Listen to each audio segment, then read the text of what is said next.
Welcome, everyone. We're going to give it a minute or so for folks to get in the webinar, and then we'll get started.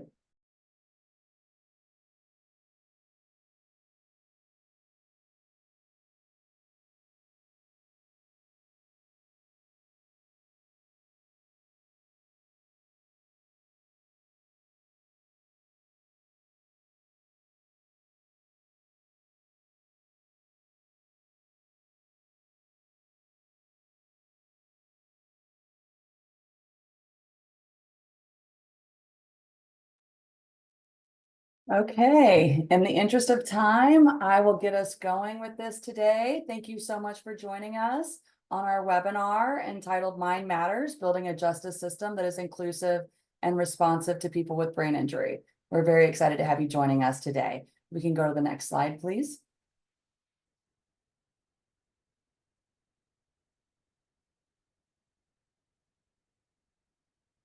I'm Megan Davidson, a program director at the Council of State Governments Justice Center on our Behavioral Health Division. Joining me also from CSG is Kate Reed, a project manager within our team.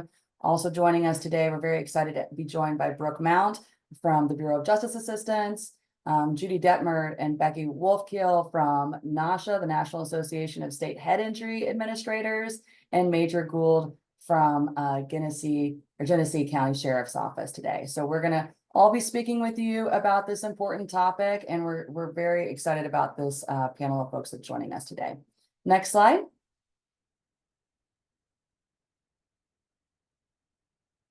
So this is our agenda of what we plan to cover with you all today. We'll start with intros, kind of giving a background on CSG as well as BJA. We'll go through some slides as well.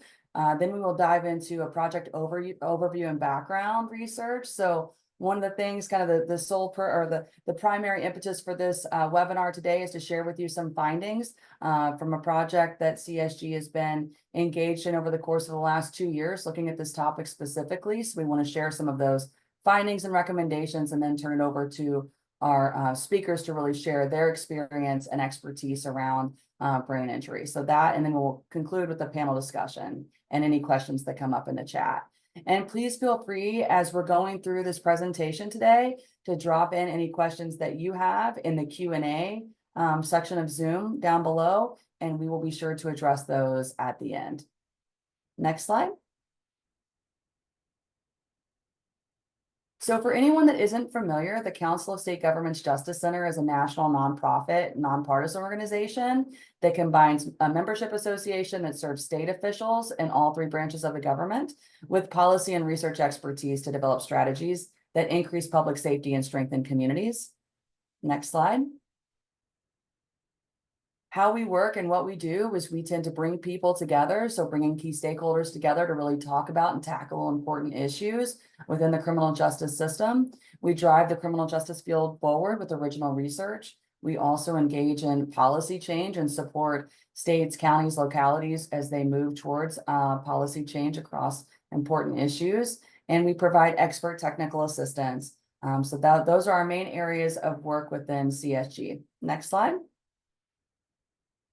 Our primary goals within our organization are to break the cycle of incarceration, advancing health, equity, and opportunity, and using data to improve safety and justice. So all the work that we do is nestled within and targeting these 3 goals. Next slide. And then of importance, it's to note that the Council of State Governments is very committed to advancing racial equity. We really try to support the work that we're doing that really identifies and addresses racial inequities within the criminal and juvenile justice systems. And we really try to make that a core focus that gets incorporated into all the work that we do at CSG. Next slide. So now I'm going to turn it over to Brooke Mount, who's going to share a little bit about BJA and the programs that she leads, as well as setting up the background for the project that we're going to talk about today. Thank you so much, Megan. And thank you all for being here today. My name is Brooke Mount, and I'm a senior policy advisor within the Justice and Behavioral Health team at the Bureau of Justice Assistance, or as you might know it, BJA. The portfolio of work that I oversee supports communities to implement best practices, and really develop innovations at each point along the criminal justice system, from first contact with law enforcement all the way through reentry. Here at BJA, we collaborate with national partners to assist states, local government, and behavioral health organizations to better understand the relationship between criminal justice and the mental health population, as well as create policy and programming that really meets the needs of the communities and the people that they serve. BJA is located within the Office of Justice Programs within the Department of Justice, and it's actually one of three grant making components of DOJ, along with the Office on Violence Against Women and the Office of Community Oriented Policing Services. Next slide, please. So, BJA was created in 1984 to reduce violent crime, create safer communities, and really reform our nation's criminal justice system as a whole.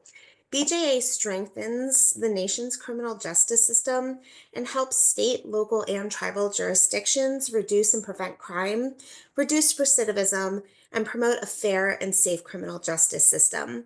Our current director, Carlton Moore, was appointed by President Biden in February of 2022. Next slide, please.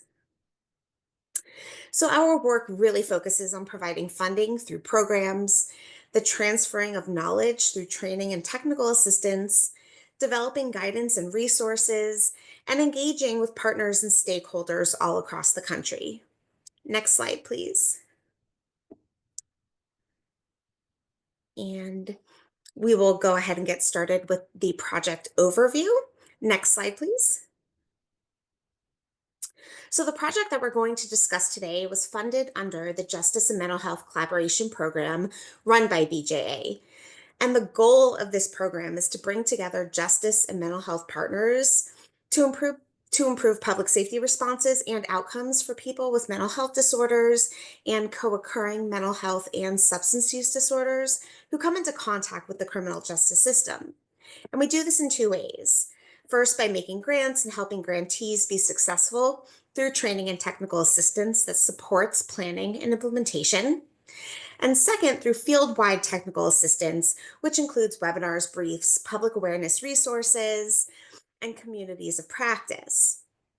For more than 15 years, JMHCP has been at the forefront of building equitable and effective diversion opportunities, innovative services, and reentry systems that center each person's individual needs. This program really serves as a vehicle for BJA to support communities in their responses to the complex and multifaceted needs of individuals encountering the justice system. It is estimated that over half of individuals encountering the criminal justice system have experienced at least one brain injury, yet many of these individuals are undiagnosed or misdiagnosed and left without proper care and support across the continuum of the criminal justice system. By recognizing the importance of this issue under JMHCP this year, for the first time, we're really taking a more expansive definition of mental health disorders to include people with acquired brain injuries and post-traumatic stress disorder. Like other mental health disorders, ABI and PTSD are chronic conditions that may cause cognitive and psychological impairments. So, our partners at the CSG Justice Center will provide training and technical assistance that reflects this shift and gives grantees the coaching, tools, and framework to address brain injury and PTSD in their responses. Relatedly, in August of 2022, the Traumatic Brain Injury and Post-Traumatic Stress Disorder Law Enforcement Training Act was signed into law. And this requires that the Bureau of Justice Assistance develop training tools and resources for first responders focused on brain injuries and PTSD. So, to begin this process, we asked CSG to conduct a landscape review of this topic to really lay the foundation for future work in this area. So, we're here today to share the results of this landscape review and discuss prospective future efforts to advance the field in this area. We really consider the intersection of brain injury and criminal justice to be a priority area for BJA, especially as it intersects and co occurs with behavioral health. So we intend to continue exploring how to best incorporate this into our vast portfolios of work as we move forward. So I just want to thank you all for being here today. And you can go to the next slide. I will pass it back over to Megan. Thank you, Brooke. So as Brooke began to talk about the landscape review that we conducted in the past year and a half, the work that we did is we started with really looking at the literature and the research on this topic, and to really gain an understanding of what is going on, how is the criminal justice system currently responding to brain injury, what are some best practices and policies that we could look at and potentially utilize to develop recommendations around how the system could, in fact, identify and address this issue in a more improved manner. And then we also, a core part of the work was conducting a series of focus groups and interviews with key stakeholders that spanned a number of different criminal justice entities. So from law enforcement, courts, corrections, et cetera. Just spoke to a number of people that really represent those different organizations and entities. We also spoke to a number of brain injury experts and researchers to understand from their perspective, what do they see as the needs and possibilities with addressing this issue as it intersects with the criminal justice system. And so we really tried to combine all of that information into a resource that Kate will talk about in a moment. But the project and the goal of that initial project was just to really understand what is the current landscape of this issue at the intersection of brain injury and the justice system, and to identify and surface recommendations that we could promote to address gaps in services and resources for individuals that are living with brain injury that are encountering the justice system. Next slide, please. So to get started, to really ground us in this topic, and then again, I'll walk you through this project broadly and some of our initial findings, and then Kate will move into discussing the recommendations that came out of the project. We think it's important to start with the shared definition of brain injury. So a lot of times when we think about brain injury in the justice system, we hear people use the term traumatic brain injury, TBI. I think that is commonly a common term or acronym that we hear when we talk about brain injury in the justice system. We sort of want to reshape or have folks think about that in a different way and have a broader term when they think about brain injury, and that is acquired brain injury. So that includes traumatic brain injury that we often think about when we think about TBIs, right? Motor vehicle accidents, blast injury from veteran service, assault, falls, et cetera, those external forces that we know can contribute to a brain injury. But it also includes non-traumatic brain injuries that we often don't think about. These are internal events, so they can be medical episodes like a stroke, a tumor, infection, et cetera. One of the things that we have talked about and learned a lot about, quite frankly, through this landscape review is something like, a drug overdose. When a person is without oxygen for a period of time can certainly result in a brain injury. So hence, even more the connection between behavioral health needs and brain injury. And that link is strongly present, and we'll talk about that here in a moment. So we wanted to start with that definition. And once we get into our panel discussion later, we will share a little bit more about what this looks like and how it manifests, and some more. We'll dive into that a little more later on. Next slide, please. So in terms of prevalence, Brooke alluded to the fact that over half, estimates from meta-analyses, which basically summarizes a lot of different research. So a lot of the research gets pulled together and they calculate an estimate. And the most recent estimate puts it about 60% of individuals that are encountering the justice system have a history of TBI. So that doesn't even include, ABI, acquired brain injury. So other things that maybe we haven't been screening for in the past. And that's in comparison to about 8.5% of the general population. So you can really just right off the bat notice the overrepresentation in the justice system there. And then important to note that this really begins with youth, and that some studies that have looked at and examined the prevalence of brain injury amongst youth that are adjudicated or involved in the juvenile justice system. You're looking at about 30% of kids that are encountering these systems that are coming in with a brain injury. So when we think about trauma history and a lot of the background there, that shouldn't be particularly surprising, but it's definitely shocking when you look at it and think about it in terms of the prevalence there. The other noteworthy sort of subpopulation, if you will, that's important to be thinking about when we're talking about this topic is women. Some studies have found that over 90% of women that are encountering the justice system have a brain injury. And some of that is related to intimate partner violence and trauma history, et cetera. That link is really important. And there's a lot of researchers doing great work examining that topic specifically. And we encourage you to dig into that if that's something that your locality is looking at or interested in learning more about. So those are the things we wanted to pinpoint there. Next slide, please. Also of importance when we're talking about prevalence is the co-occurrence of brain injury with other behavioral health needs specifically. The research has shown that there is a high prevalence of co-occurrence in terms of substance use and mental health services. So we see just an overrepresentation there. They definitely tend to co-occur. And when we talk to individuals that are doing this work, it's very difficult to extricate, what happened first or the chicken or the egg sort of situation.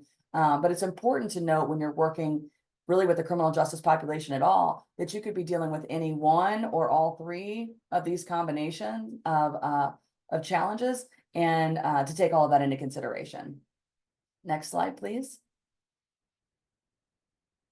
So one of the things, that we learned about as we were digging into the research and looking into this topic is, okay, why? Why do we see such a high prevalence of people with a brain injury that are winding up in the criminal justice system?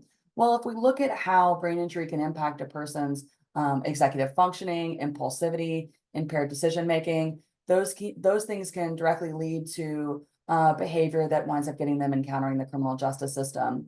It can also lead to a difficulty with connecting consequences to action. So some of the things that you would think would have a deterrent effect may not for this specific population.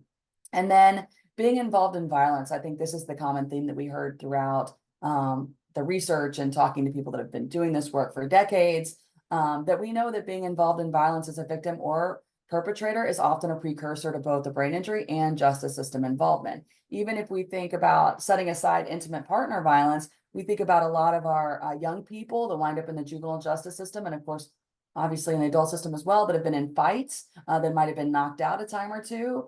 We might be missing something there that's important for us to be thinking about. So this sort of articulates or outlines the pathway to CJ involvement there and sort of outlines or articulates that prevalence, why we see that. Next slide, please. So many on the call are probably familiar with the sequential intercept model. It is a framework or model that really shows where the different time points across the criminal justice continuum where there are opportunities for intervention. So you see there are 5 intercepts here. It begins with community services, so crisis line, 988, et cetera, all the way through probation, parole, reentry. And each of these represents an opportunity for us to create off-ramps or supports for individuals. We talk about this a lot in the context of behavioral health, and mental health and substance use, and how can we create interventions or services and supports at each of these intercepts. And the same can be said for brain injury when we're thinking about how do we look at this and overlay it with our existing work that we've been doing at the intersection of behavioral health and justice. There are some places that we can use and some sort of roadmaps that we can use as a starting point. Next slide. So the other key piece, that we learned, and that's really important to be thinking about, is that we talked about the pathway of how do people get to the criminal justice system that have a brain injury, or what sort of drives those numbers. It's also important to know what we learned is that, it's often misunderstood or misdiagnosed or missed entirely. So we have a lot of screening and assessment protocols in place throughout the justice system, and that is, a result of years and decades of work for many of you that are on the call, as well as just key stakeholders around the country that have really driven that focus on trying to identify and address needs. One thing that is often missing from that is a brain injury screener that can really identify and address that issue. So sometimes it can be misdiagnosed or misunderstood as a substance use issue or as a mental health crisis, et cetera. So that's just an important thing to note there.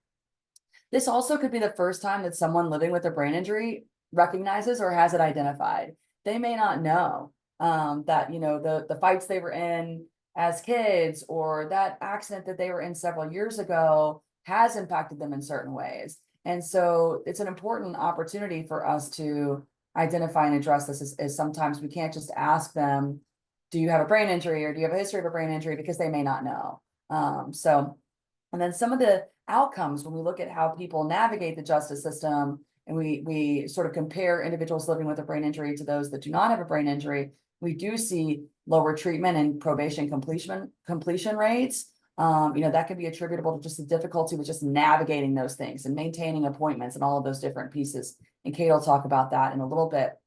We also see higher rates of disciplinary incidents and recidivism. So these are important things so this sort of outlines the importance of addressing this issue. So not only is it highly prevalent, but it's also often misdiagnosed or sort of combined with other things when we try to understand it. And it leads to really negative outcomes for individuals that are encountering the system and navigating the system. And of course, it does pose a threat to public safety if we don't properly address it. Next slide, please. So now I'll pass it to Kate, who is going to outline our key findings and recommendations that came from the project that we've discussed so far. Great, thank you so much, Megan. You can go to the next slide, please. Great, so I'm going to talk a little bit about the report we released and highlight some of our findings. So we synthesized what we learned into 5 clear buckets or themes, that really outline our recommendations and tailor them specifically to criminal justice leaders and professionals. I do want to note that these findings align almost perfectly with NASHA's report from 2020. It's called the Criminal and Juvenile Justice Best Practice Guide, and it's available online. We worked very, very closely with NASHA, and they've been doing some incredible work in this space. So the 5 main themes that emerged were training and education, screening and identification, compensatory strategies or modifications, referrals and resource coordination, and then strategies for advancing the recommendations. So I'm going to go walk you quickly through each one of these in a little bit more detail. Next slide. So the first bucket is training and education. It was really clear to us and to the folks that were participating in this project that there's an absence of widespread specialized training on brain injury among criminal justice agencies. We learned about a few trainings here and there. Some plugged it into their CIT programs, but really many of the modules were homegrown and they weren't fully vetted by brain injury experts. Also apparent was the admitted lack of awareness of the problem and of the magnitude of the problem for the justice population. So we learned very quickly that brain injury is often overlooked, or it's mistaken for a different physical or behavioral health condition. Which really means that these individuals are not receiving the appropriate interventions and accommodations they need to be successful. So what does the criminal justice field really need to address this? So one, at the most basic level, there needs to be a foundational brain injury curriculum for criminal justice professionals, and it has to be easily accessible. We heard pretty unanimously that the focus of the training does not need to be on the brain injury type or cause. The emphasis should really be on symptoms and level of impairment, as well as skill development. So how can we as criminal justice professionals work more effectively with people with brain injury? And number 2, because brain injury has both physical and behavioral health implications, and because there's such a high rate of substance use and mental health comorbidity with brain injury, it's incredibly important to bring professionals from all of these different spaces together to cross-train. So you're talking about medical professionals, correctional staff, social workers, brain injury experts, etc. This also creates opportunities to develop partnerships and to develop holistic, streamlined treatment and reentry plans. And then lastly, beyond training and educating the criminal justice staff and their partners, it is absolutely crucial to help people living with brain injury understand their own symptoms, their own impairments, and potential coping strategies. Many of these folks, as Megan had said, they're just finding out for the first time that they have a brain injury. And not only that, they're learning that their brain injury may have negatively impacted their lives more than they thought. So providing these psychoeducational resources is really key in helping people with brain injury succeed in justice settings. Another hugely important piece is self-advocacy. and empowering people living with brain injury to really advocate for themselves in order to be more successful. Next slide. Thanks. And this is just an example of a psychoeducational curriculum that has been implemented in a few jails across the country. AHEAD is designed to really help people living with brain injury understand brain injury, understand its effects, and really learn how to manage their own symptoms. One of the great things about this curriculum is that it's specifically created for criminal justice professionals and staff to facilitate these group sessions. The entire curriculum is available online. I think there are maybe 7 or 8 sessions. There's a facilitator's guide, tips for how to recruit participants, and a ton of other information on their website. Next slide. And that's a good segue into the second bucket, that is screening and identification. So many justice-involved individuals with brain injury are undiagnosed or misdiagnosed, and we found that many justice entities do not screen for brain injury at all. So lack of screening could really be setting this person up to fail without the interventions or treatment that they need. So we have 5 main recommendations to address this lack of screening and identification. So number 1, we have to prioritize upstream efforts and really focus on screening youth. One of the studies that we read showed that sustaining a brain injury during childhood or adolescence was associated with a 4-fold increased risk of mental health issues and coexisting offending in adult males. 4-fold. And research has also shown that kids with brain injury have improved long-term outcomes when they receive this early treatment and rehabilitation. So it's really imperative to catch this early. Provide screening and assessment at juvenile justice facilities, even more upstream at schools to potentially avoid the justice system involvement altogether. Number 2 is universal screening. There are many touch points throughout the justice system where screening can be easily conducted. One of the points that came up fairly often throughout this project was actually at jail booking, because that is usually where people are screened for other medical or behavioral health needs. And I also want to note that many of these validated brain injury screening tools can be administered by non-clinical staff, which is super convenient for justice settings. Number 3, if someone does screen positive, it's really important to follow up with additional testing to really operationalize how to support that person. There are several symptom questionnaires that get to this. They're usually self-report.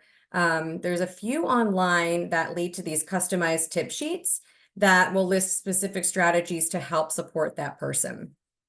Number 4, the ability to track and share information about a person's history of brain injury symptoms and their needed modifications is absolutely, critical for continuity of care. So MOUs should really be utilized to enhance and streamline this information sharing. This is also important at the aggregate level to really, fully understand the magnitude of this issue, and that can easily inform policy and funding decisions, at the local, at the state, and at the federal levels. And then lastly, several participants in this project raise the concern around stigma. So many individuals encountering the justice system really fear the stigma of brain injury, as it can be seen as, weakness, perhaps, make them an easy target. So it's really important to create a culture and a climate that actually normalizes this condition, especially given the high prevalence rates. Next slide, please. And this is just a chart that shows the different levels of brain injury screening and assessment. You have screening for brain injury history, then you have assessing for symptoms and level of impairment, and then you have neurological evaluations for the more severe cases. This chart can be found in the Mind Matters brief, which we'll provide a link to in a bit, but feel free to read it in more depth. Next slide. So the third theme that emerged was compensatory strategies or modifications. We heard from many justice agency reps that they often lack guidance around what to actually do when a person screens positive for brain injury. They're not really sure how to respond or how to adapt their programs to be more inclusive and more responsive.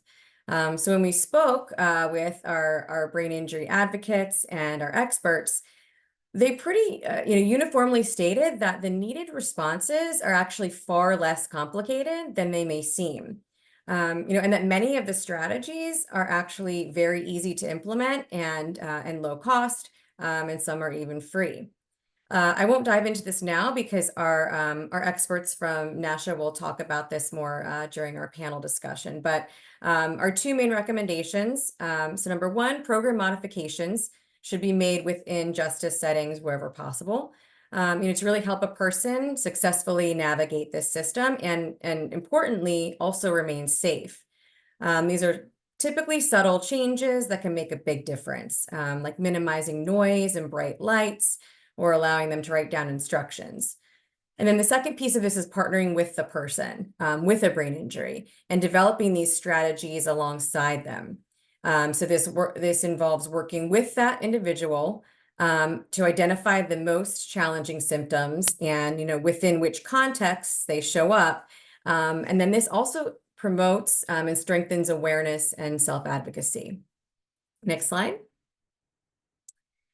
The next bucket is referrals and resource coordination. Brain injury rehab services vary widely from state to state, and then they can be really difficult to find, especially when there's no direct link or communication between these justice agencies and brain injury service providers. So there are many national organizations like NASHA that can help criminal justice agencies connect with their local brain injury service providers and advocates. Many states actually also have their own state brain injury associations that can really help connect that person with providers and advocates within a given area. But simply making that referral often is not sufficient to meet the needs of somebody with a brain injury. Impaired executive functioning and cognitive processing really makes it much more difficult for that person to navigate not just one system of care, but multiple systems of care. So this is why care coordination is extremely essential. This is especially important for people who are incarcerated and who are returning to the community. So linkages really should be put in place before these individuals are released. And then a care coordinator should ideally follow the person into the community to really ensure that warm handoff and successful transition. Next slide. So this is a specific type of resource coordination. It's called Neuro-Resource Facilitation, or NRF, and it's a promising practice and really does what I had just described. NRF has been studied, it continues to be studied, and the research to date really shows that NRF actually decreases recidivism rates for people with brain injury, and it also leads to increased community participation and employment, amongst other improved outcomes. Next slide. And this last category is arguably the most important because really in order to implement the recommendations that we've outlined, we really need to address some of these broader, more systemic needs. So one of the biggest challenges at this intersection is really the lack of robust and collaborative partnerships across these fields. Folks that we talked to for this project said this is partially due to the fact that brain injury doesn't really neatly fit into these two budgets of healthcare that are typically found in the justice system. So you have physical needs and then you have, behavioral health needs. So oftentimes brain injury gets lost in the middle. So the interdisciplinary group that we formed for this project specifically is a really great example of where to start at the national level. So second, I talked a little bit about this earlier, but there is a broader culture shift that really needs to happen in order to successfully implement brain injury best practices in the justice system. And it requires a different way of thinking. So, instead of assuming that someone is resisting or they're non-compliant, assume some sort of impairment and respond accordingly. We're going to discuss culture in much more detail later during our panel discussion. And then number three, with much of the work in this justice space, we must apply a racial equity lens to make sure there's equitable access to screening processes, accommodations, referrals to resources and services. Through a lot of our research, we found that people who identify as Black or Indigenous or a person of color are much more likely than their white counterparts to have a brain injury. And that's among the justice population as well as the general population. So it's really, really imperative to address these disparities. Number 4, we are encouraging states to review and revise their brain injury and their justice legislation to make sure it aligns with the recommendations we are outlining, the brain injury experts are outlining, as well as the Americans with Disabilities Act. Brooke mentioned this before, but there's already active legislation around brain injury training and support specifically for law enforcement and first responders. So this might be an area that could really, be expanded upon to include other justice agencies as well. And then last, certainly not least, funding. We've heard over and over and over and over again that there is a lack of specific funding dedicated to brain injury programs. Most are grant funded and have zero built-in sustainability. So, we're really suggesting building funding opportunities into already existing funding solicitations, and then also developing clear sustainability guides for jurisdictions who do this work. Funding is also needed to support the research in this area and to really advance the knowledge of the field. There are still huge gaps in the literature and limitations within the existing literature, like small sample sizes and lack of available data. So, there's definitely a need for research support. Next slide.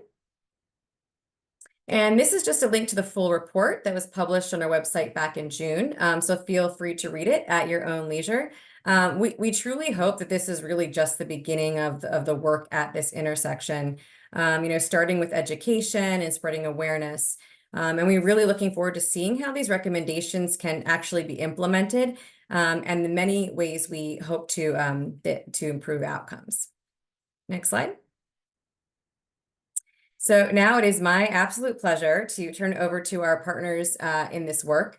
They are the true brain injury experts, the advocates, the leaders, Judy Detmer and Rebecca Wolfkiel from the National Association of State Head Injury Administrators, or NASHA. And they're going to talk more about their organization and about their work, and also provide an overview of some of their incredibly valuable resources. So I will hand it over to you. Thank you so much, Kate. Hi, everyone. Thanks for allowing us to join you today. My name is Rebecca Wolfkiel, and I am the Executive Director of the National Association of State Head Injury Administrators. I'm joined by my colleague, Judy Detmer, who many of you, I think, already know, but has really been a leader in this space and this intersection of the criminal legal system and brain injury, and developed a lot of these protocols and resources that we'll be talking about today. So next slide, please. So we'll just go through some slides really quickly because I think, the most important part of this conversation will be the discussion that we'll get to soon. But for those of you who may not be familiar with our organization, we were formed over 30 years ago, and it's really our goal and vision and mission to support state governments with being able to provide services to people with brain injury within their states. And so we do this through focusing on those state systems that are serving large numbers of people with brain injury.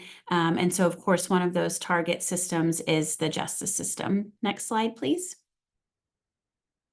So we provide a lot of training and technical assistance. We love talking to folks like you on training seminars just like this.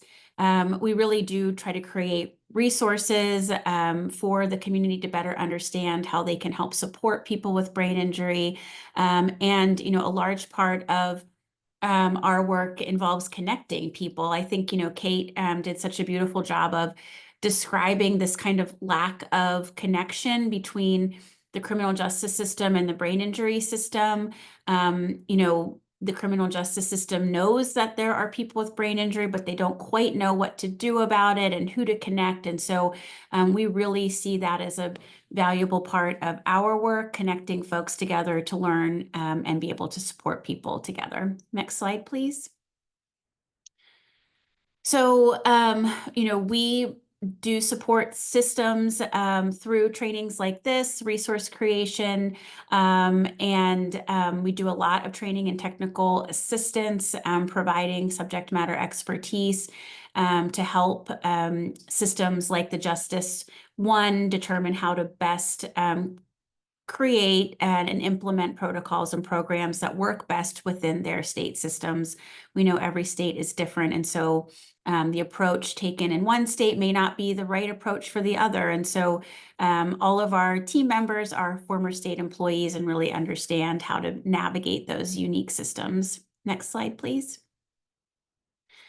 We have a wonderful tool that you'll hear more about, but we've taken the evidence-based Ohio State brain injury ID, which is a evidence-based self-report brain injury screener, and we've placed it online and coupled it with a symptoms questionnaire developed in Colorado, to enable people with brain injury to take a self-assessment online and determine whether or not they do have a history of brain injury. And if they do, what specific challenges might be associated with them. Oftentimes, as was stated before, people with brain injury don't necessarily think of themselves as having deficits as a result of their brain injury. They may know they have, memory challenges or focus challenges, but they don't connect that to an accident or an incident that's occurred within their lifetime. And so we believe strongly that identification of folks to help them better understand that their deficit is a result of their brain injury is really important, but really coupling that with strategies and tools to help them better accommodate for the associated symptom that they might be living with as a result. So this system is one that we're really proud of and has been implemented in several states and justice systems across the country. Next slide, please. So we have a number of resources that we've developed in partnership with SAMHSA and other federal entities that we hope will be good tools for your work. And I'm going to turn it over to Judy to talk more about those tools. Great, thank you. First, I just want to say also thank you to Council on State Governments for having us be a part of this webinar. We really appreciate that. And it's just like such a dream come true to have the Bureau of Justice Assistance really recognizing this issue. This is something that I see some names in the participant list who I know share this with me. We've been working toward this for a very long time. So it's just, I'm kind of in awe that this is actually out there and happening. So I just want to thank you all for your hard work related to this. So as Becky said, we have several resources on our website, and you can see our website is nasha.org. I definitely encourage you to go take a look at that, that are geared toward supporting those who maybe are behavioral health professionals. So whether it be mental health or substance use work that you're doing, that could be of assistance to you as you're thinking about how do you treat people with brain injury. I will just say real quickly that what we strive to help people understand is that we're not asking people to treat brain injury, but actually treat the behavioral health condition within the context of brain injury. And that's where some of this education and training is really critical. So a lot of times people feel they don't have the skill set to work with people with brain injury because I think Kate had mentioned this, it gets locked in this kind of physical disability, physical or health issue, medical issue paradigm when it's really becomes long-term a behavioral health issue that needs to be addressed. And we see that co-occurrence all the time. So you do have that skill set. These resources are just meant to help you understand how brain injury might be interfering with the way you would typically provide support and treatment, and just some simple ways to modify your treatment and approaches to accommodate for the deficits of brain injury. So I won't go through each of those, but I want to go into a couple ones specifically. So if you go on the next slide. This is just a very simple tip card on the intersection of behavioral health and brain injury. And I know it's tiny, but you can again look at our website and see this. I think this is a great tool in terms of opening the door for a conversation with behavioral health entities about what brain injury is. And as you can see, we talk a little bit about the incidence of brain injury. What are those common symptoms that you'll see? How does it present itself? A little bit about why we would screen for brain injury, and then some common strategies that might be used. And I think that this simple tip card is a way to kind of bring down some of the anxiety around this idea of, oh my gosh, now I have to support somebody with a brain injury. It's just a way to introduce the topic. Next slide. This goes into a little bit more depth. NASHA had the good fortune of partnering with Dr. John Corrigan and SAMHSA to develop this. Well, it was updating something that was written many years ago about treating patients with traumatic brain injury.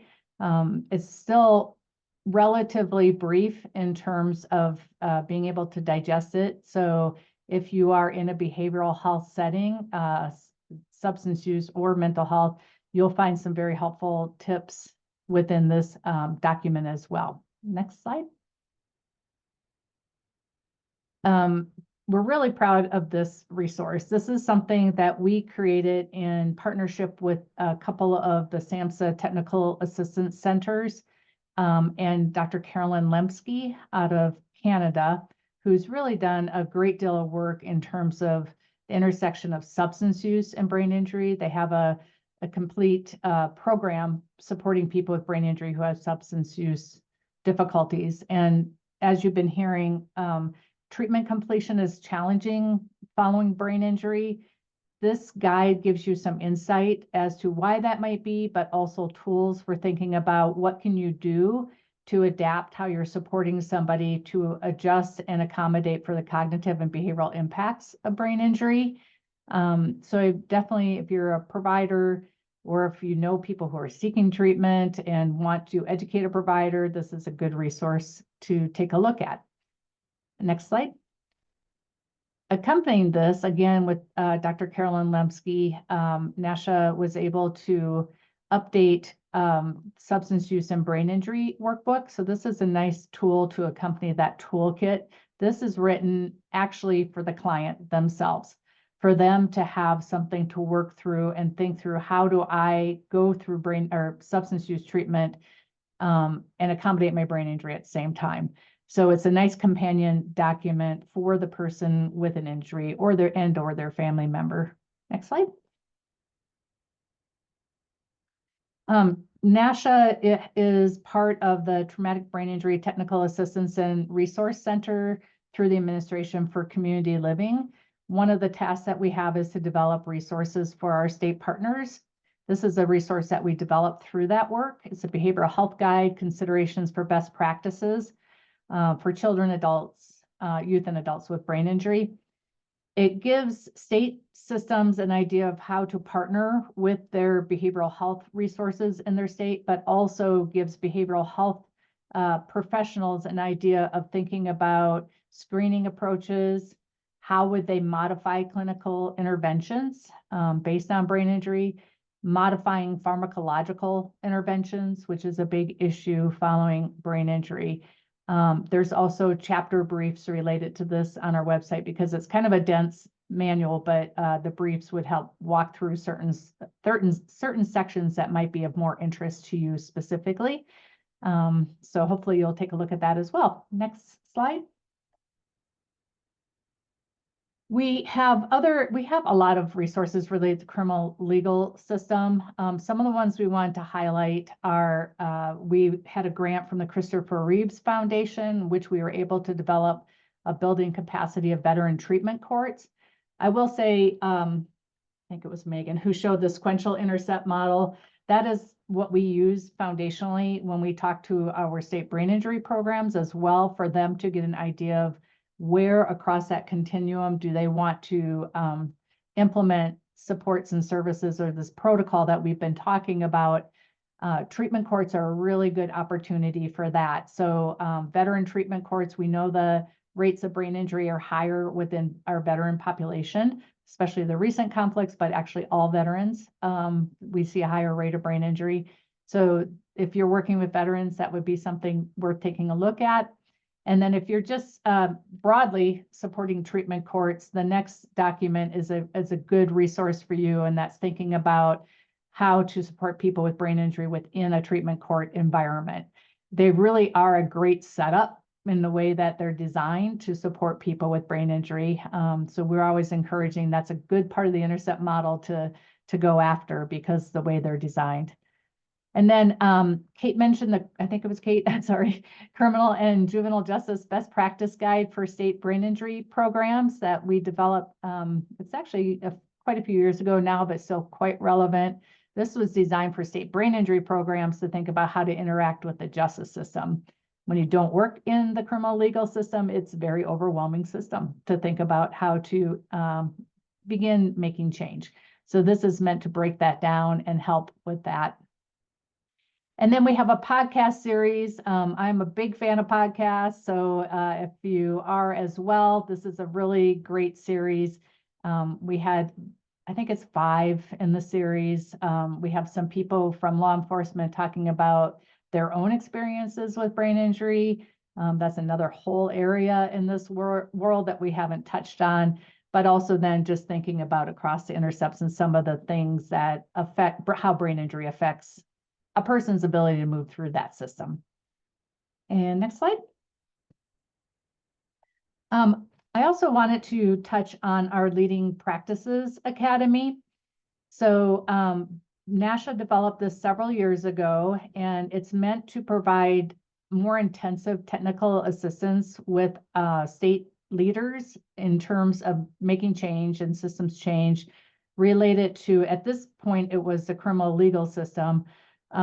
So we are seeking to influence the model, basically, that we've been talking about throughout this webinar, helping states think about who are the partners you need to have in place, what parts of that kind of best practice model related to screening, support, and community referral are you able to implement with that system. And not everybody can do all the things, we recognize that, but starting with screening and having some supports is really critical. So we work with states about that and thinking about where they want to put into place the system of support. We do that through, as I said, that direct technical assistance with our states. And then we bring all the states together in academy meetings. We allow time for peer-to-peer support because states learn a lot from each other. We have an online hub with resources, and then we have an annual summit. So if you guys are interested in that, we have a new academy actually starting, we're calling the Social Determinants of Health Leading Practices Academy. That will be kicking off in January. The model's a little different. We've re-envisioned it to think about social determinants of health and then have spokes. Criminal legal system is one of those spokes. Other spokes are intimate partner violence, child welfare, and those who are experiencing housing insecurity. So that's kind of the way we're shifting that program. So holler if you want to learn more. Next slide. This has been mentioned a couple of times, but we do want to let you know that at NASHA, we're able to really help you connect to your local resources.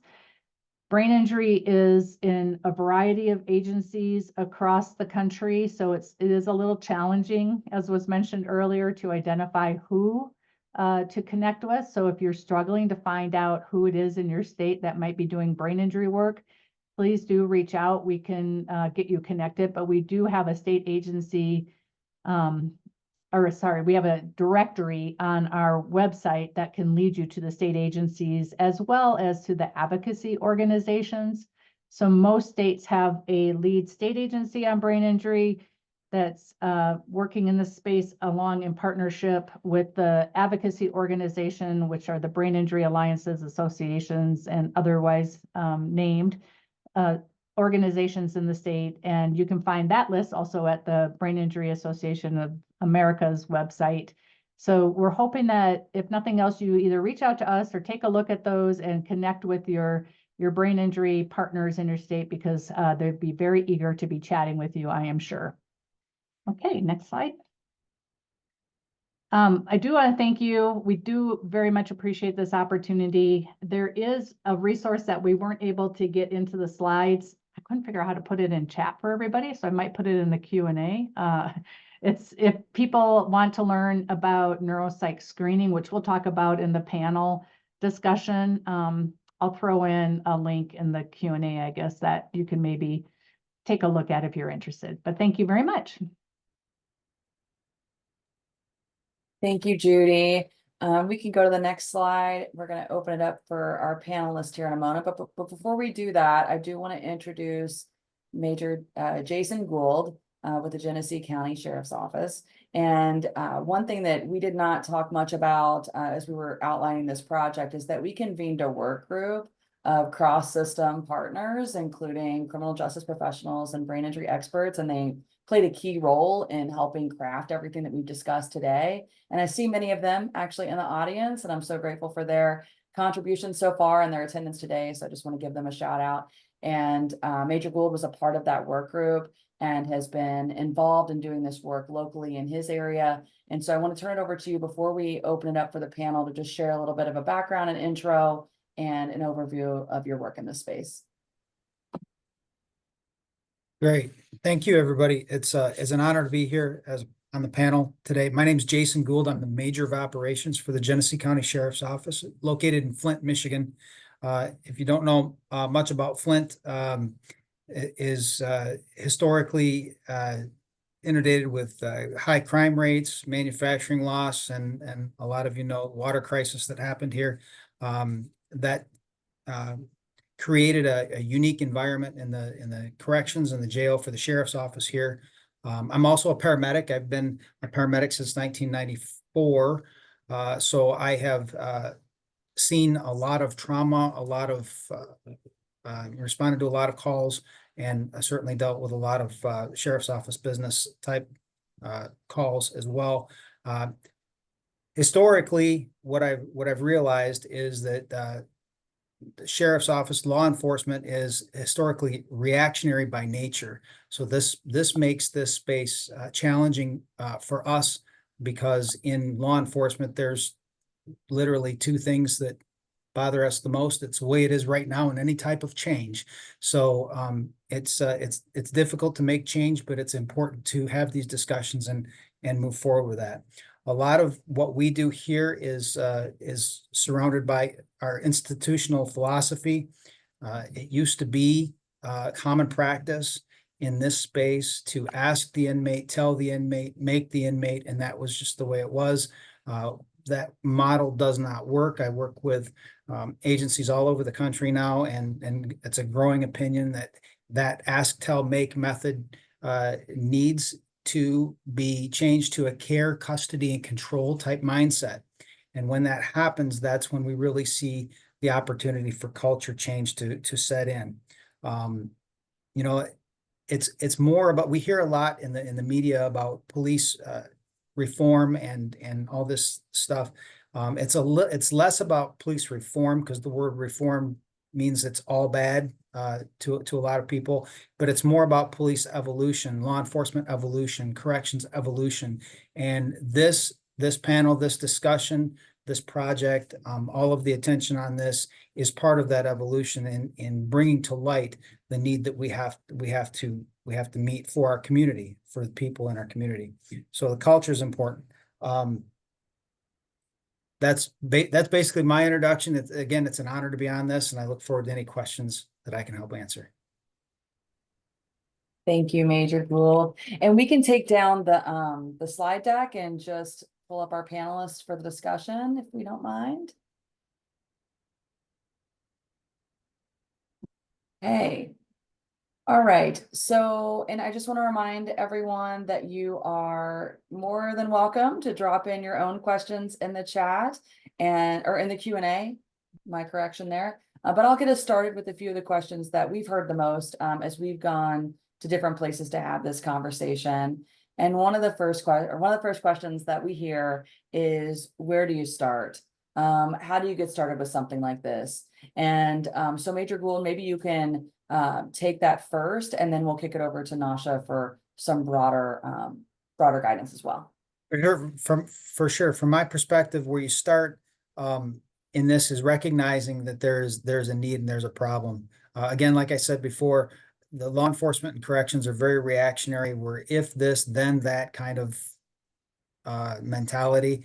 But taking a step back into that and looking more into the care model and what our communities are needing from us as public servants, we need to look at recognizing that there's a problem, developing a plan to evaluate the individual. Kate, like you said, at the booking area, when they first come in, that's the spot right there. It's not a matter of waiting till they've been in jail for a while and then something happening and then try to do an evaluation. It's best to do it right from the very beginning.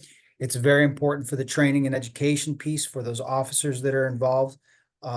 If they don't know what they don't know. And you're right, there's basically been two silos. There's a physical injury problem or there's a behavioral problem. And it really doesn't, it gets lost in between. I couldn't agree more with that. And that's one of the things that training can help with. Connecting with the treatment professionals. Certainly in jails, a lot of jails have vendor medical vendors that take care of the medical needs. Getting with those people and making sure that they develop a plan or a standard operating procedure for these evaluations and getting them connected to the right treatment and resources is critical in the jail environment. And then the last thing with that, I would say, is always go back and be in a state of reevaluation. How can you get better? You know, you set forth a basic plan like this, and then you go reevaluate and build on it and build on it and build on it. And that's where you're going to, in my opinion, you're going to discover the most need and get the most help to the most people. Thank you. Nasha, I'm sure you have things to add. I'll start us off and I'll piggyback off of what Major Gold said, because I 100% agree. Training is such an excellent way to get your foot in the door. We do find that most settings are interested in understanding and learning about brain injury. If you go in right away talking, this is now from a brain injury perspective, brain injury professional perspective. Sometimes we go in thinking we want this done, this big thing, and it's too overwhelming. So thinking about training just to highlight the need for it first. And then I think I'm a very relational person, so relationships are critical in my mind. Get to know people, find out what challenges are they dealing with, what's going to help them to be able to support people and be more successful in the work that they're doing. And I think that was one of the reasons we wrote that best practice guide, is helping criminal legal system professionals understand a little bit better what the criminal legal system's about. And I've been doing it for a long time, as I mentioned, in context of brain injury, and I still don't fully understand the criminal legal system. It's a very complicated system. We know that people have so much on their plates. There's so much that you're dealing with. So just being sensitive to that as well.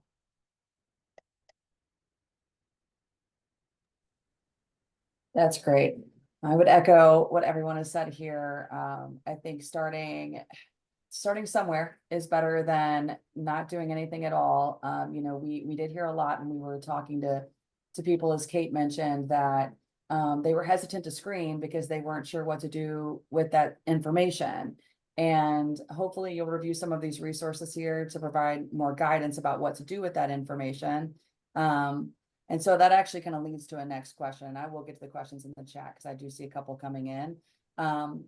But what do you do with that information, Judy? Can you speak more about, so someone screens, you know, I think there's two questions here that, again, we've heard the most about and that people probably on the line might be most interested in hearing about. How does this show up for a person, you know, whether it be on scene for law enforcement or in the correctional setting? And what is an appropriate response? Yeah, I think that's such a great question. And I think the response varies across whatever point of intercept. So law enforcement is going to have a different response because they're dealing with public safety, like immediate public safety issues that require such a quick reaction. but to maybe first just kind of take a step back and think through a lens of, I wonder if this person is dealing with some cognitive or communication issues that are partly playing into why they're not responding to my commands. And so there's whole training we mentioned through the crisis intervention training for law enforcement, where we are encouraging states to embed training about what brain injury looks like and how that presents to a law enforcement official, because it could look like somebody is, oftentimes our folks get confused with being intoxicated.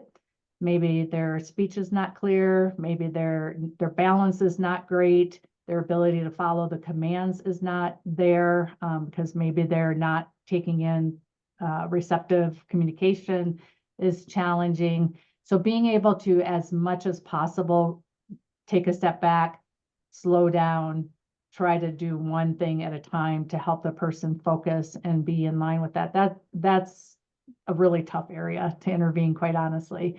But as we think about going up the system, we see a lot of people with brain injury being confused as being non-compliant, not invested in treatment, some of the things that look more behavioral in nature versus actually part of the deficits related to their brain injury. So again, universally thinking about, is this brain injury that the person is experiencing? How can we provide those compensatory strategies? And I don't know if I said this earlier, but I do want to just stress that compensatory strategies in this context are basic strategies. We're not talking about, again, treatment. We're talking about give them a reminder call that they have to do their UA on Tuesday until they get in the routine and rhythm of having to do that. Give them notes following, allow them to take notes in court. I work with a lot of judges, and that's one thing that they've talked about. Simple things that can really compensate for some of those deficits. Those are some of the keys. I don't know if I answered your full question, but I'll leave it there. Yes, absolutely. And we heard a lot, about just stimuli and reducing stimuli where you can in terms of noise and lights and et cetera. So just sort of trying to create a calm space where you can. Good for most of us in general, especially in high stress situations, but definitely in that case. Major Gould. So I'd like to echo what Judy said, especially on the law enforcement end of it. What we're seeing now in the trend in the training for law enforcement in just about across the board is to slow down. Take your time where you can. There are times in law enforcement that there is not time to slow down, that there has to be a split decision made in a very short amount of time. But those times are not frequent. More times than not, interaction with the public on the law enforcement side, there is time to slow down. And that training is now echoing that. And that's no different with brain injuries or the mentally ill, or when it comes down to use of force. If there's time to take it, we're encouraging officers now to take a breath, slow down, think about what actually is going on here, or what's got this person to this spot, remembering that it's a call thing for us. But for the person that called us, this could be the worst day of their life. And we have to remember that. Like that might be the only time they've ever called the police. And now here we're there on their worst moment. Okay, if I've got the time to think about what's going on, and there's no immediate threat that I have to address right away, then take that time. Use that time. You've got all the time in the world and it's on your side. And that's one of the things we're seeing with training. So it's good to have this discussion, because that's another thing we can add into that training. Like I said before, we're always in a state of evolution. It's not about reform. It's about learning what we don't know. Absolutely. Thank you. Becky, I saw you unmute a while ago. I just wanted to give you an opportunity to add if there was anything you wanted to add to the comments or questions so far. I think we're past it now. Thank you. I am trying to address the podcast question in the chat, and I do just want to say, unfortunately, it's not on Apple Podcasts yet, but the podcast is available on our website as well. So hope that's a good tip. And it's a great podcast. I can vouch for it. Listen to it. Thought it was really great. It does also spotlight people with lived experience. So I think that's really great too. So I'll just echo that. Okay, we do have a question in the chat that Sarah dropped in, and it says, how can social workers better identify and address brain injuries in justice-involved clients? What strategies or educational tools would you recommend to integrate brain injury awareness into mental health screenings and rehabilitation programs to reduce recidivism? Judy, do you want to take a first pass at that one? Sure. Yeah, I'm so glad you're asking that question because there are some simple things that people can do to recognize brain injury. Becky had mentioned our tool, the online brain injury screening and support system, when she was doing her presentation. The main thing is thinking about how do you ask questions in a way that get at lifetime exposure to brain injury. And so what we see often is that people have intake forms or different forms where they ask the question, have you had a traumatic brain injury? Or have you had a brain injury? That's not going to get you the answer you want, typically, because a lot of folks that are engaged, especially in the criminal legal system, as we mentioned earlier, aren't even aware that they had it. So screening for lifetime history, the Ohio State Traumatic Brain Injury Identification Method is a validated tool that is used most widely in this system. But then thinking about that's one aspect of information you want. The other piece that you really want to know is what are they currently struggling with? And that's where the symptoms questionnaire comes into play. Because if I asked any one of you in the room, if I did a brain injury screen for a lot of you, you might have positive screens because a lot of us have experienced multiple concussions, especially those working in law enforcement. We see high rates of that. So while we are concerned and we want to keep track of that, we really want to know how are they affected by it. So the symptoms questionnaire can get at that. And then the other piece to OBIS is that it provides tips and strategies, both for you as a professional, in terms of how can I adjust and modify what I'm doing to support that individual, and for the individual themselves to think through, now that I understand this is part of what I struggle with, what can I do for myself? So that kind of self-advocacy piece that was brought up earlier, it's a tool for that as well. So I would say those are the main things that you want to be thinking about. That's great. Thank you.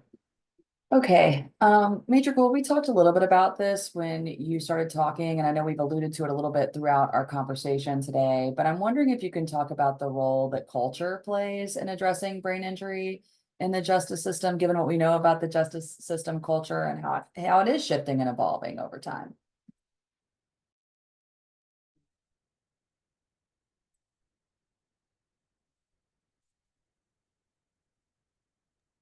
I don't have audio. Am I the only one that's not? Okay. I see you you hear me? unmuted, but I think I'm on. Am I on? there you go. There we go. We Okay. got you that time. All right. So culture is very important, and we are seeing a shift of that in many different agencies across the country. They're starting to realize that the communities are demanding some changes. And for years and years and years, law enforcement historically, and this is just a general, not every specific agency, have done things the way that they've done it because that's the way they've always done it, and that's the way they're always going to do it. Those people have moved out through attrition, and newer people have come in, and the mindset's starting to change a little bit. And the culture is so very important because it is not just the jail. It's not just the law enforcement. It affects the court, the judicial process with the prosecutors and the judges and the defense attorneys, the social workers, the treatment, all of the treatment facilities that are out there, all these people that are trying to do good now have a new leader in there, and that is starting a whole new shift.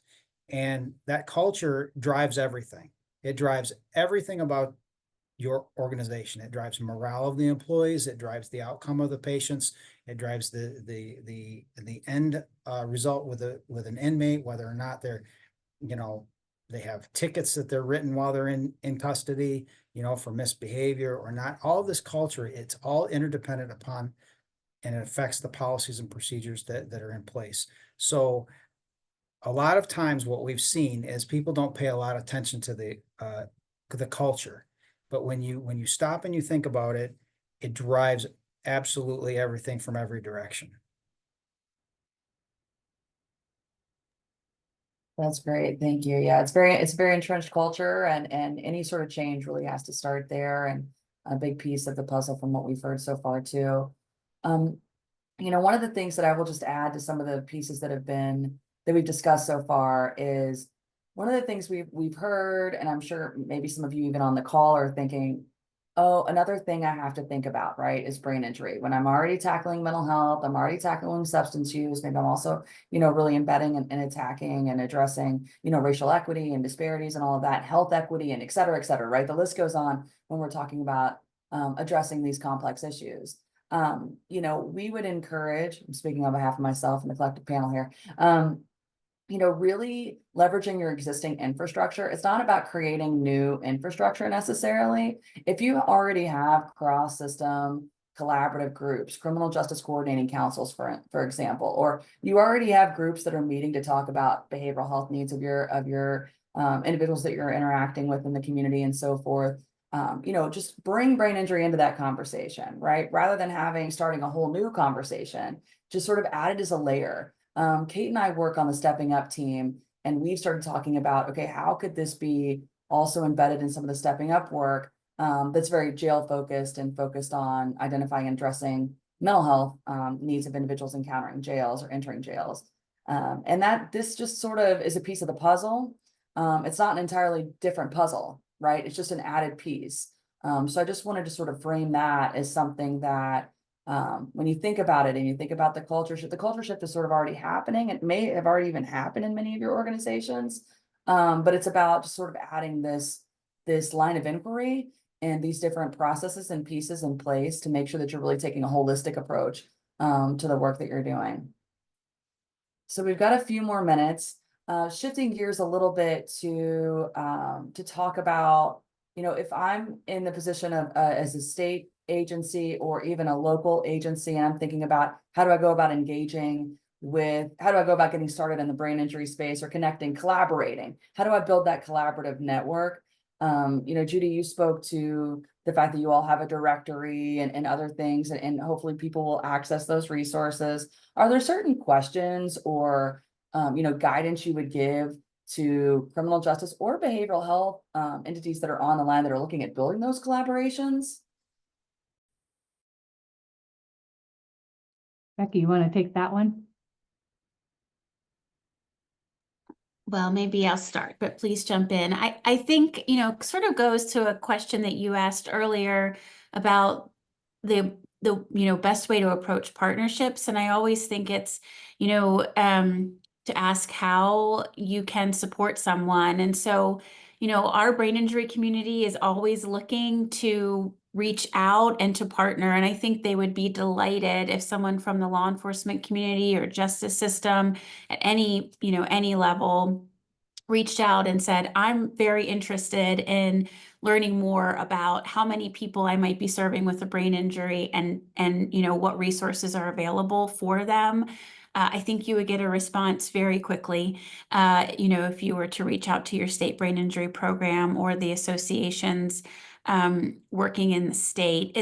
The brain injury community is small but very well connected, and so I think really that initial outreach would likely yield a lot of information and resources. And again, we're happy to help make those connections as well. If you're not quite sure who would be the best person in your state, just let us know what state you're in and we can get you connected to the right resources there. Judy, do you want to build on that at all? Yeah, I'll just add, anecdotally, this is how it went down in Colorado, actually, is that I don't know if someone had heard someone talking about brain injury just obscurely in some training, and then found their way to me as the director for our state agency and called me and said, we think we have a lot of people with brain injury we're working with, and it was a juvenile justice environment. I said, I think you could be right about that. So she asked if I would do training about brain injury and see if that is something that people were interested in. So we started right there. with training. And that's a great way to partner with your brain injury professionals, whether it be your state agency folks or your association or alliance folks doing that training. That's something that's very common for them to do. And then beyond that, the other next step is just kind of thinking about, like you said, the coordinating councils. What are your existing meetings that you're having where you're doing some of this planning, a system planning work that we could include folks who are in the brain injury field to be a part of? And I say that because brain injury, if you think about the prevalence of mental illness in our justice system, brain injury is right there with it. It's very much just, there's very much the same numbers that we see and sometimes higher. And so the importance of having that representation can't be overstated. So yeah, just reach out. Hey, let's go have coffee. Let's talk about this. That's great. Thank you. So we have about 10 minutes left, and I just wanted to open the floor to the panelists. If there's anything we haven't covered that you want to make sure that our attendees walk away with today, please unmute and let us know if there's things that we haven't covered that you think is really important, messaging to share. I'll jump in right there, Megan. I cannot help but be sure to share funding opportunities. If you are interested in exploring future funding, please go to bja.ojp.gov. I'm going to drop our funding opportunities in the chat. You'll want to specifically take a look at our Justice and Mental Health Collaboration Program, as well as our Connect and Protect programs. Both of them are similar, but they will definitely be great starting points if you're interested in exploring future opportunities.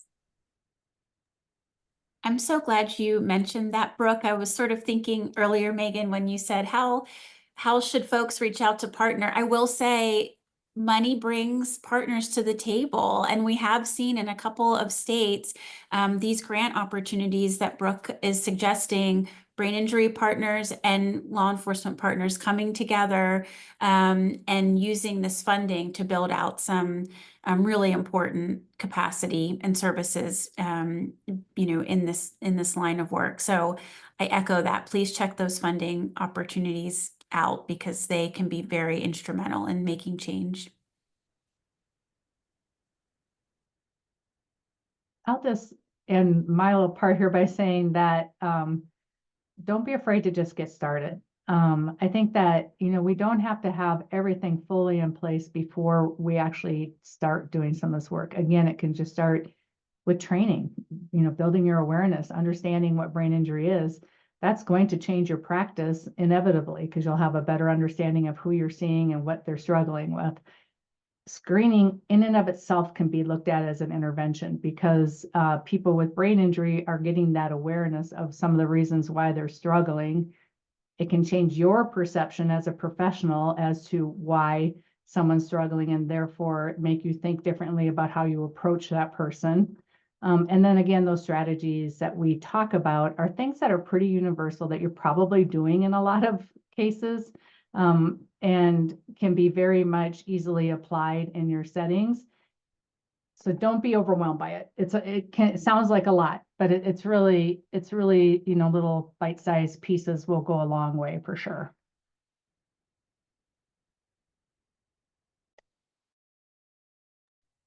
Agree with that. Absolutely echo that.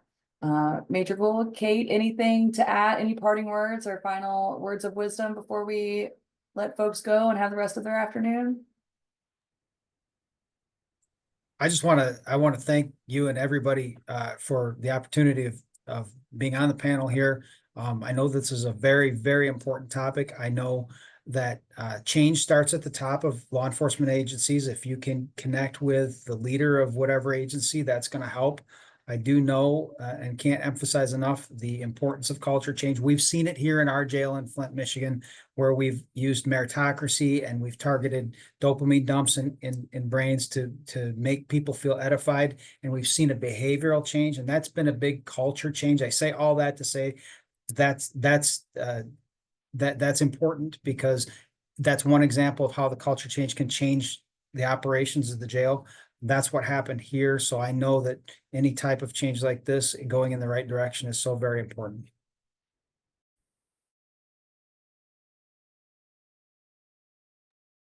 I guess I'll round it out and just say personally speaking and professionally speaking, this is such an important topic, and I'm so grateful for all of you on this panel to really, educating us in this work. As a clinician, my background is in social work and clinical psychology. I look back at some of the folks that I worked with, and uh, brain injury was literally the missing piece as to why this person was, kept getting arrested, kept violating probation. So it's sort of this aha moment for me, and I wish I could go back in time and sort of do things differently. So I just, very much appreciate the education, the awareness, and the opportunity to really do this work with you all, because it will change people's lives. And just, yeah, very grateful for you all. That's a great closer, Kate. All right, well, thank you all so much for attending the webinar today. We are very grateful for your time, and please don't hesitate to reach out if we can be of assistance. David, if you want to put up the last slide, I think it might have our contact information for CSG if people want to capture that for a moment. We'll let it linger. And that has my contact info as well as Kate's. Feel free to jot that down. Thank you all so much for attending. Thank you, panelists. Have a great rest of your day. Thank you. Thank you. Thank you.